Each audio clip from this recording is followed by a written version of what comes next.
दोस्तों नमस्कार। देश के 5 अलग अलग राज्यों में चुनाव होने हैं। ऐसे में देश के प्रधानमंत्री नरेंद्र मोदी प्रधानमंत्री ना रहकर एक स्टार प्रचारक बन जाते हैं, चुनाव प्रचारक बन जाते हैं अपनी बीजेपी पार्टी के लिए, बीजेपी के प्रत्याशियों के लिए। वह हर जगह जाते हैं जहां चुनाव होता है या कहीं रिबन कटना होता है या उद्घाटन होना होता है। वह हर जगह कैमरे का फ्रेम, क्योंकि कैमरे से उनमें काफ़ी लगाव है, इसीलिए वे हर जगह आपको दिख जाते हैं। इसी अब ऐसे में एक और जब प्रधानमंत्री नरेंद्र मोदी जी छत्तीसगढ़ में चुनाव में कांकेर में अपनी जो सभा है, प्रदेश की जनता है उसको संबोधित कर रहे थे, तब उन्होंने वही अपना पुराना राग अलापते हुए कहा कि जो क्योंकि मैं एक ओबीसी वर्ग से आता हूँ, ओबीसी का पीएम हूँ, इसलिए जो कांग्रेस है वह मुझे भर भर कर गालियाँ देती है, मुझे कोसती है, मुझे गालियाँ मिलती हैं 91 टाइम्स, अलग अलग तरह की गालियाँ मुझे दी जाती हैं। प्रधानमंत्री नरेंद्र मोदी जी को शायद यह नहीं पता कि जो गाली और आलोचना के बीच में कुछ फ़र्क होता है, इसलिए जब उनकी कोई आलोचना करता है तब उन्हें लगता है कि कोई उन्हें गाली दे रहा है। प्रधानमंत्री नरेंद्र मोदी जी, आपको तो सिर्फ आलोचना ही झेलनी पड़ती है, आपको तो सिर्फ आलोचना ही झेलनी पड़ रही है।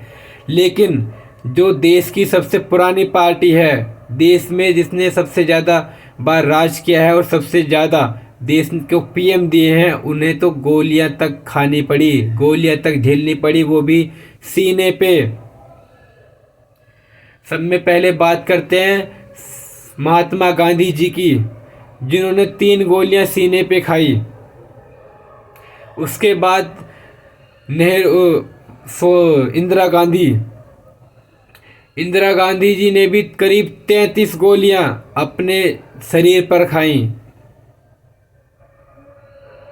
आखिर में राजीव गांधी, जिनको बम से उड़ा दिया गया था, आपको तो शायद याद ही होगा, उनके तो शरीर छन्नी हो गया था।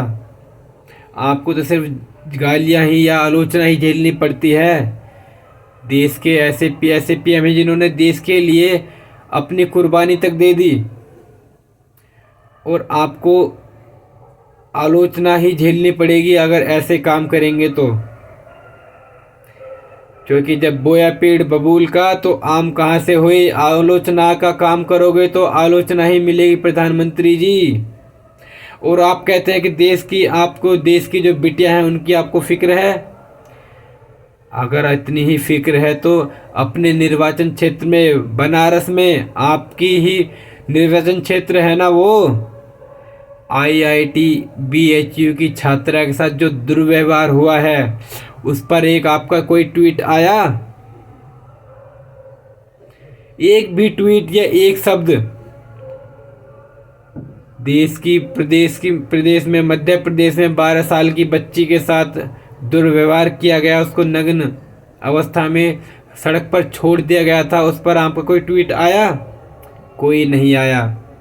महुआ मोइत्रा, आम जनता को तो छोड़िए, टीएमसी की सांसद, देश की सांसद महुआ मोइत्रा, उस तक को आपके जो बीजेपी के कार्यकर्ता हैं, आपका आईटी सेल है, वह तक नहीं छोड़ रहा है।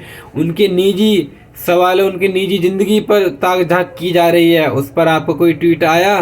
कोई नहीं आया। अरे नेवी के पूर्व 8 अफसर, उनको फांसी की सजा सुना दी गई, 5 दिन बचे हैं, आपको उनकी कोई फिक्र है? देश की जनता नहीं भूली। कितना सा देश है, महज 25 लाख जिसकी आबादी है, जिसमें से करीब 85% जो प्रवासी हैं, जिसमें से ज़्यादातर भारत के, नेपाल के, बांग्लादेश के जो नागरिक हैं, उस तक आपको आगे दिखा रहा है। वहाँ उसने आपके देश के 8 पूर्व अफसरों को फांसी की सज़ा सुना दी, आपने उस पर कोई संज्ञान लिया? अभी तक कोई उस पर कार्रवाई की? सिर्फ मिलने से काम नहीं चलता, सिर्फ बात करने से बात नहीं बनती, कुछ करना पड़ता है, कुछ रणनीति बनानी पड़ती है। आपको याद होगा मनमोहन सिंह इटली से अपने एक सैनिक को सकुशल वापस ले आए थे, एक सैनिक को भी सकुशल वापस ले आए थे इटली से। आपसे एक तुच्छ सा देश कतर नहीं संभल रहा। आपके 8 सैनिकों को उसने फांसी की सजा सुना दी और आप आंखें बहुत कहते हैं कि लाल पीली आंखें दिखा रहे हो। कहाँ गई वो लाल पीली आंखें आपकी? कहाँ गया 56 इंच का सीना?